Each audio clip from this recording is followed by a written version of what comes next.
gestion des lacs et cours d'eau intérieurs, hormis les cours d'eau d'obédience internationale comme le fleuve Sénégal ou bien le fleuve Gambie.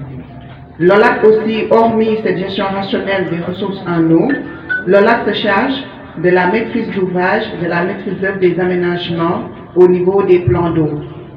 Autre mission aussi de l'OLAC, nous avons comme mission le suivi qualitatif et quantitatif des eaux, des lacs et cours d'eau intérieurs. Nous avons aussi comme mission la recherche des investissements pour pouvoir mettre en œuvre les différents projets relatifs à la gestion et à l'aménagement des cours d'eau. Autre mission aussi, l'OLAC a pour objectif aussi la gestion et le contrôle des périmètres des cours d'eau et des lacs. Et quand on parle de gestion des périmètres des cours d'eau, c'est juste une gestion sécuritaire, essayer de sécuriser la ressource en eau autour des plans d'eau.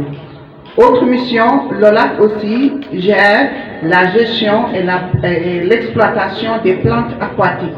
Et quand on parle de plantes aquatiques, ici au niveau des zones humides, essentiellement, nous avons le Typhar australis qui envahit les plans d'eau, que ça soit ici dans la zone de Dakar, mais aussi dans la zone nord. Parce que je rappelle que nous avons eu avant des prérogatives de gestion sur le lac de Guerre et plusieurs plans d'eau qui sont au niveau du delta et dans la vallée du fleuve Sénégal.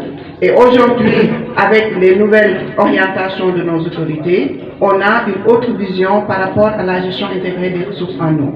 Ce qui fait qu'avec les missions de l'OLAC, après aussi ma nomination à la tête de cet office en juin 2024, j'avais pris comme initiative, comme orientation de déployer l'OLAC sur l'ensemble du territoire national.